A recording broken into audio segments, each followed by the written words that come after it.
নমস্কার বন্ধুরা, ঝর্ণার শখের ছাদ বাগানে আপনাদের সকলকে স্বাগত। দেখুন কি সুন্দর তারাগাঁদা ফুল ফুটেছে। আর এদিকে কুন্দ ফুলগুলো কালকে রিপোর্ট করেছিলাম, আজকে ফুলগুলো তুলে নিচ্ছি। সত্যি খুব সুন্দর ফুল, কিন্তু এই ফুলের একটা বিশেষত্ব আছে। যেমন আজকে যদি ফুলগুলো তুলে পুজো দিই, এই ফুলগুলো কিন্তু কালকে পর্যন্তও ভালো থাকে। আর নয়নতারা ফুল, জবা ফুল, টগর ফুল, এই ফুলগুলো দিয়ে পুজো দিলে সন্ধ্যাবেলার মধ্যেই কিন্তু ফুলগুলো শুকিয়ে যায়। ফুলগুলো ছোট ছোট হলেও অনেক সময় এই ফুলগুলো টাটকা থাকে। সকালবেলা ফুলগুলো তুলে নিলাম, আর এবার চলুন বিকেলবেলা চলে এলাম কাজ করতে ছাদ বাগানে। তো আজকে ছাদ বাগানে কি কি কাজ করি দেখুন। এখানে যে পিটুনিয়া ফুল গাছগুলো ছিল সেইগুলো এবার তুলে পরিষ্কার করছি। এই ছাদ বাগানে তো অনেক জিনিসপত্র ছিল, তার জন্য এগুলো আমি আগের থেকে পরিষ্কার করতে পারিনি। তবে যদি আগের থেকে পরিষ্কার করতাম, এখানে কিন্তু অনেক দিন আগেই অনেক কিছু গাছ বসাতে পারতাম। তো সেটা করতে পারিনি, তার জন্য এখন এইগুলো পরিষ্কার করে দেখুন, এগুলো রাখারও জায়গা ছিল না, এখন অনেক জায়গা হয়েছে এই গার্ডেন ওয়েস্টগুলো রাখার জন্য। আর এই দেখুন, এই সাইডে সাইডে যে রসুন গাছগুলো দিয়েছিলাম, খুব সুন্দর রসুন হয়েছে। এই যে এইগুলো এখন তুলে নিচ্ছি। আর কিছুটা পেঁয়াজ গাছও দেওয়া ছিল, পেঁয়াজগুলো কিন্তু সব পচে গেছে। তো পচে যাওয়ারও যথেষ্ট কারণ আছে, কেননা অনেকবার বৃষ্টি হয়ে গেছে, বৃষ্টি হলে কিন্তু পেঁয়াজগুলো পচে যায়। জানি আগের থেকে তুললে ভালো হতো, কিন্তু এপাশে অনেক বস্তা থাকার কারণে আমি আসতে পারিনি। আর রসুনগুলো কিন্তু একটাও পচেনি, রসুনগুলো খুব ভালো আছে। অনেকগুলো পেঁয়াজ, সত্যি খুব খারাপ লাগছে, কিন্তু কিছু করার নেই। এর পরের বছর খুব ভালো করে পেঁয়াজগুলো লাগাবো আর তুলবও ঠিক সময় মতো। এই দেখুন নিয়ে চলে এলাম এই গার্ডেন ওয়েস্টগুলো। সেই আগের দিন যে এখান থেকে আমি বেডটা রেডি করতে শুরু করেছিলাম, এখানে প্রথমে পাতা দিয়েছিলাম, তারপরে কিচেন ওয়েস্ট, তারপরে কাঠের ছাই দিয়ে কিন্তু এই গার্ডেন ওয়েস্টগুলো দিয়ে দিলাম। আর এবার এই ছোট ছাদ বাগান থেকে এই বস্তার মাটিগুলো সব বয়ে বয়ে আনতে হবে এই ছাদ বাগানে। বস্তাগুলো আর নিচে আমি আর রাখবো না, সমস্ত বস্তা গ্রো ব্যাগের মাটিগুলো সব এই বেডের মধ্যে দিয়ে আমি বেডটা রেডি করব। তবে এই কাজগুলো একদিনেও পারবো না, আর একসঙ্গেও করতে পারবো না। যতদিন সময় লাগে লাগুক, আস্তে আস্তে করব। আর অল্প অল্প করে ছোট ছোট জায়গা আমি রেডি করব। এখানে যেমন এইটুকু করলাম, এর ওপরে কিন্তু আমি দিয়ে দিচ্ছি এবার গোবর সার।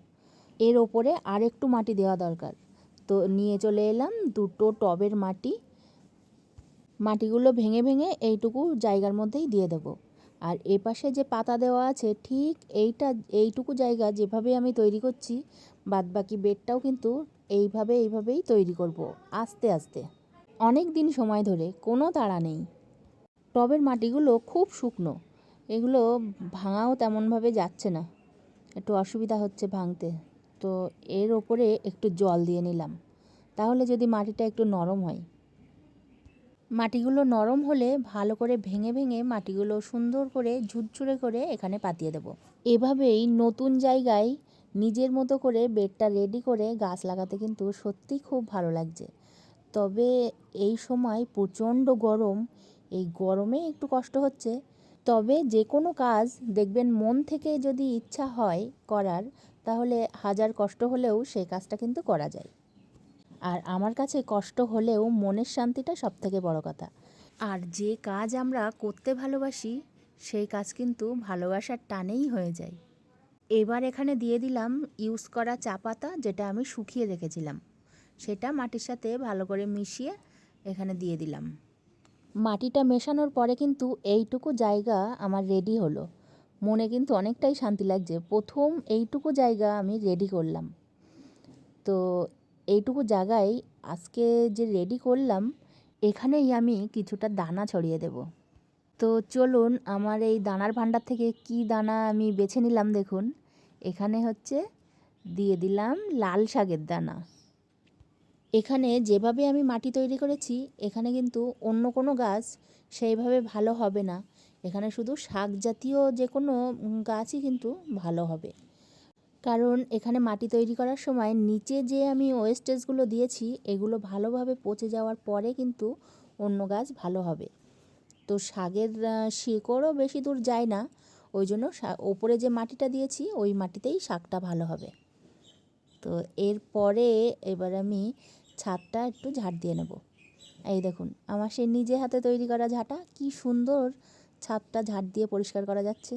এই ছাদটা আমার একান্ত আপন, নিজের হাতে মনের মতো করে সাজাবো এই ছাদটাকে আমি। তো অনেক মনের কথা আপনাদের সাথে শেয়ার করে ফেললাম।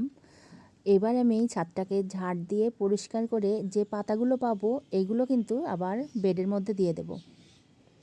এই কাজগুলো করতে করতে ভিডিওটা একেবারেই শেষের দিকে চলে এসেছি। আপনারা যারা শেষ পর্যন্ত দেখলেন তাদেরকে অসংখ্য ধন্যবাদ। আর যে বন্ধুরা আমার এই ভিডিওটা প্রথম দেখলেন তাদের যদি এই ভিডিওটা ভালো লাগে তাহলে আমার এই চ্যানেলটাকে সাবস্ক্রাইব করে আমার পাশে থাকবেন। সবাই খুব ভালো থাকবেন, সুস্থ থাকবেন আর এই গরমে নিজেকে ভালো রাখার চেষ্টা করবেন।